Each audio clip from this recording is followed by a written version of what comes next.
नमस्कार दोस्तों, आप लोगों का बहुत-बहुत स्वागत है वैदिक एस्ट्रो के इस चैनल में। आज मैं आपको बताऊंगा how KP astrology works and doing the timing of event.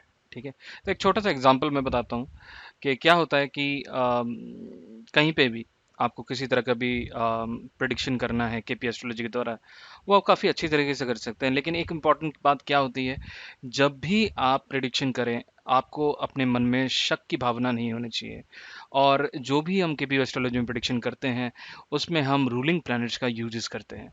तो इस सेशन में मैं आपको बताऊंगा कि there was a transaction happened on my account, और due to some reason the transaction was halted and awaited for long time. तो generally मेरे मन में क्वेश्चन था, भाई कब होगा, कब ट्रांसफर होगा, कब ट्रांसफर होगा, but I didn't cast any horoscope. Then मैंने क्लास में मेरा जो एक बैच चल रहा है, जो अभी खत्म होने वाला है केपी एस्ट्रोलॉजी का, मॉर्निंग में होता है। तो उस बैच में मैंने इस क्वेश्चन को ले लिया, क्योंकि मेरा एक क्यूरियोसिटी था। क्योंकि आप जब भी कोई क्वेश्चन को लेंगे, उसकी एक प्रॉपर क्यूरियोसिटी होनी चाहिए, नेचुरल होना चाहिए वो। तो उसकी एक क्यूरियोसिटी मेरे पास थी, तो इसलिए मैंने क्या किया, I've casted a horoscope in front of my students, और मैंने उनको दिखाया कि how we should really predict and go to a particular date. ठीक है, तो मैंने वहाँ पे डेट निकाला कि it will be Tuesday, on Tuesday I will get the payment. ठीक है, तो अभी क्या हुआ, अभी थोड़ी देर पहले I had a discussion with that particular person, आप देख पा रहे हो टुडे। एंड उन्होंने ये बताया कि he has transferred like 99 rupees, $99 in my account. Okay, तो मैंने उनको बोला जी मेरे को मिल गया है।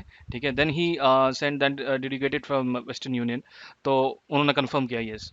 लेकिन जस्ट टू क्लैरिफाई, मैंने उनको ये बोला कि I asked you, let you first receive your money. मतलब basically I have asked him, जो उनका पैसा गया है तो let him receive his money first in his account, then he should do the transfer. But ultimately उन्होंने बोला नहीं, you are been nice and patient, you are already waited for long. I know you didn't ask, but I wanted to get this started, and I will get refund. The digital money cannot lost, especially in US, even for a $1 transaction. तो generally इसका मतलब क्या है, देखिए, हम दुनिया में कोई भी कार्य करने की सोचते हैं, लेकिन KP astrology is very very important. And इस वीडियो में मैं उस क्लास का थोड़ा सा क्लिप दूंगा, जो कि हमने सैटरडे को प्रिडिक्ट किया, और आज का आप डेट पे दे पा रहे हो, दैट इज 8/6/2021, और अभी बज रहे हैं 11:23। ठीक है, तो मैंने ये बताया था कि the transaction will happen on Tuesday.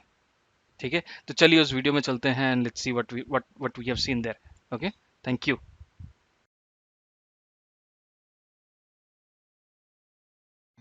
Accept कर दिया गया। Yes sir.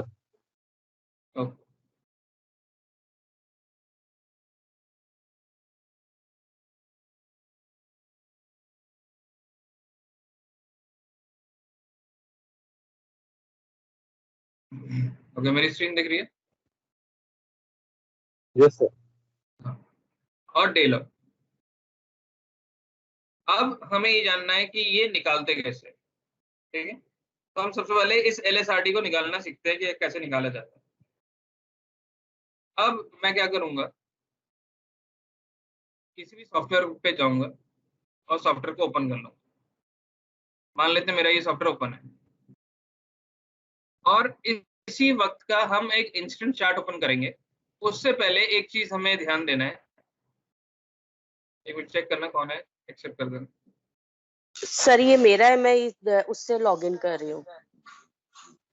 हाँ ठीक है, तो अब यहाँ पे हम करंट लोकेशन को एक बार सेट कर लेंगे, जो सबसे इम्पोर्टेंट है। ठीक है, तो यहाँ पे मैं न्यू दिल्ली कर लेता हूँ। एस्ट्रोलॉजर जिस लोकेशन में है, उस लोकेशन को सिलेक्ट करना मैंडेटरी है।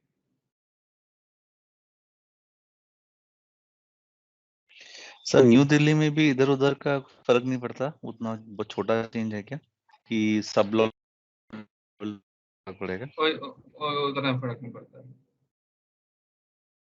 इतना टेंशन लेंगे तो जिएंगे कैसे? ठीक है, तो आप अपना करंट लोकेशन ले लो, 10 किलोमीटर, 20 किलोमीटर, 50 किलोमीटर भी चल जाएगा, कोई इशू नहीं है। ठीक है, तो आप उसके बाद क्या करना है, आपको एक इंस्टेंट चार्ट खोलना है। अब यहाँ पे देखो IP गुडनी लिखी है, तो IP क्लिक करूंगा मैं, तो इंस्टेंट प्रश्न खुल जाएगा।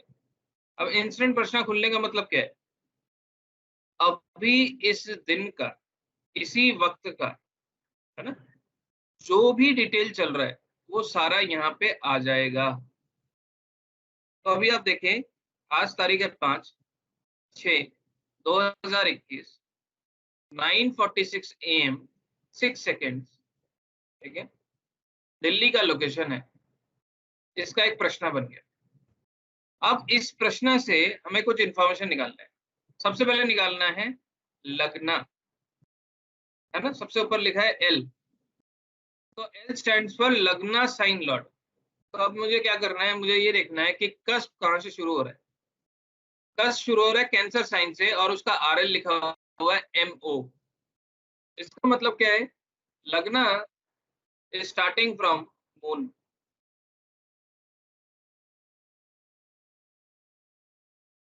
मून विल बी द लगन साइन लॉट। अब आता है मून का स्टार लॉट। यहाँ पे देखें, मून का स्टार लॉट इज मरकरी।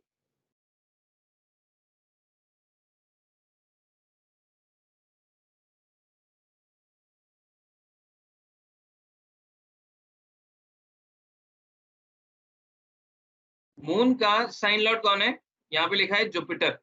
सबको दिख रहा है, मून के आगे RL में JU लिखा हुआ है। Yes sir. तो यहाँ पे हम लिख देंगे जुपिटर। और आज दिन कौन सा है, सैटरडे सर। ठीक है। अब समझ आ गया कि हमने कहाँ से टाइम लिया और कौन सा दिन लिया। दिन का सवाल था, दिन को लेकर।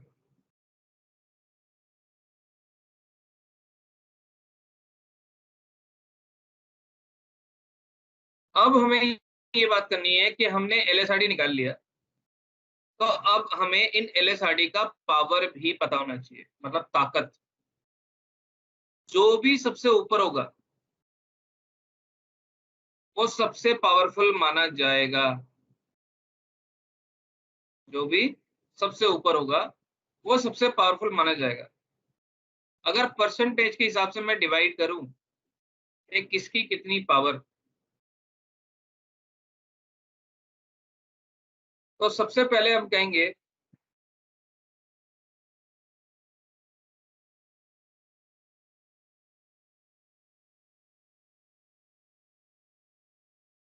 डे लॉर्ड की 25% ताकत है बदल देने की,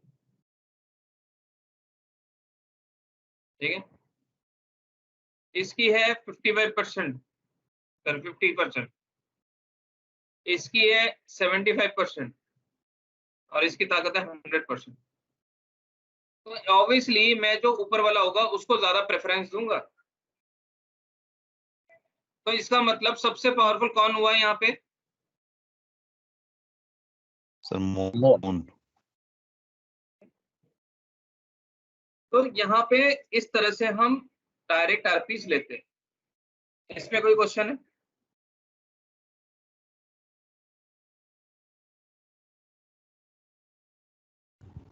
नो सर। नहीं सर। क्योंकि इसी में सारा मैजिक छिपा हुआ है। इसको समझ लिया तो बहुत कुछ समझ लिया। इस पे ध्यान देना। अब इसमें मैं कुछ क्लॉज ऐड कर रहा हूँ। अभी भी हम डायरेक्ट RP में ही है, कुछ क्लॉज ऐड कर रहा हूँ। सबसे पहला क्लॉज, जो भी डायरेक्ट रूलिंग प्लैनेट में आए हैं, अगर उनकी राशि में राहु या केतु ट्रांजिट कर रहे हैं तो वो भी RP बन जाएंगे, वो भी डायरेक्ट। अब आप देखिए, moon, mercury, Jupiter, Saturn.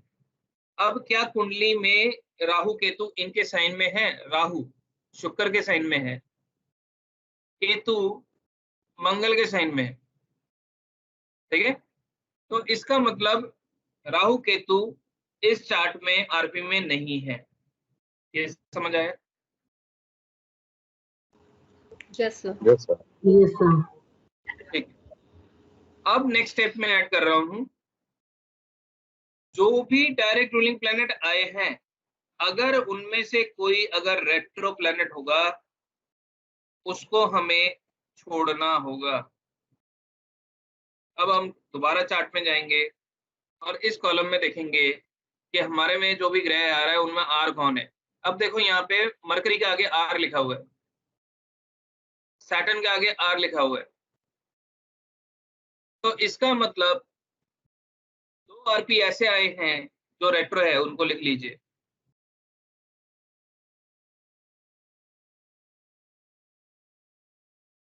Retro planet को हम छोड़ देंगे,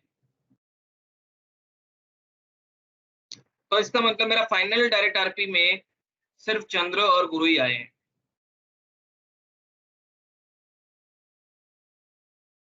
ये समझ आया? Yes sir. फॉर एग्जाम्पल एक इवेंट को हम निकालने वाले हों, तो उसमें जैसे मैं बोलूं कि आज मेरा एक वर्कशॉप है, तो उस वर्कशॉप में क्या मुझे कोई पैसा देगा?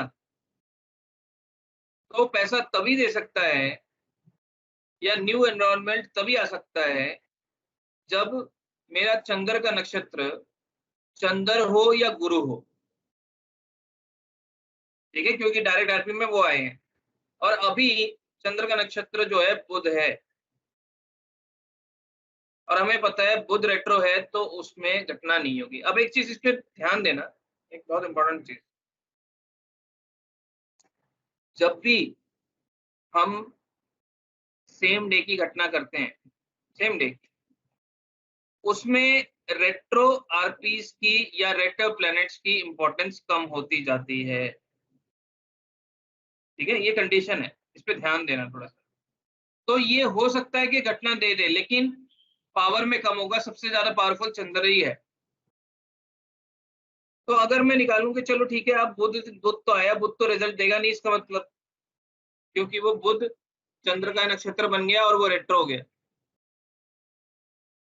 तो वो तो आज कोई नया साइनअप नहीं लाएगा।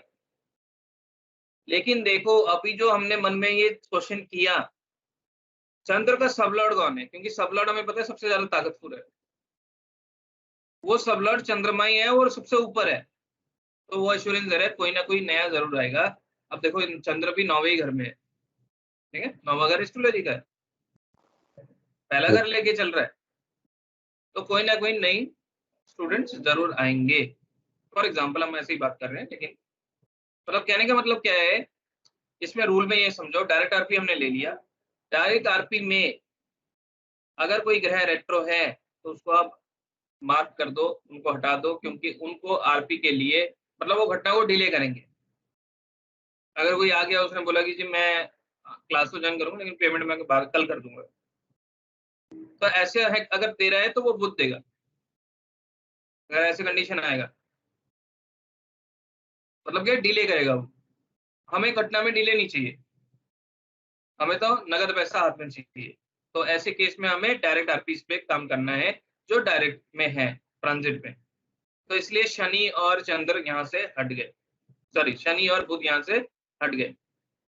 अब जब भी हम कोई घटना को निकालते हैं, एटलीस्ट हमारे पास 4 आरपी होने चाहिए, एटलीस्ट 4 आरपीस होने चाहिए। ऐसे कंडीशन में जब हमारे पास आरपी कट जाए या छोड़ने पड़े, तब हम इनडायरेक्ट आरपीस का सहारा लेते हैं।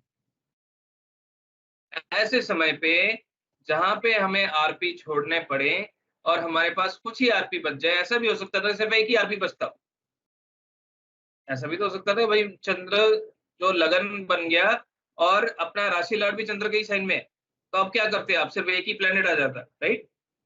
तो ऐसे केस में हमें इनडायरेक्ट आरपी में जाना पड़ता है। अब मुझे ये बताइए, डायरेक्ट आरपी में कोई क्वेश्चन है? सबको समझ आया है? अब आज तारीख क्या है, आज डे क्या है, सॉरी डे क्या है, सैटरडे।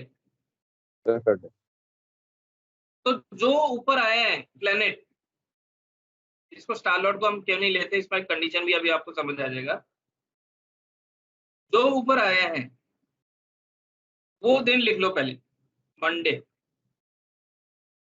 इतना तो पता है ना, अगर मून आया मंडे, मरकरी आया थर्सडे, ये सब तो क्लियर है सबको, राइट सर।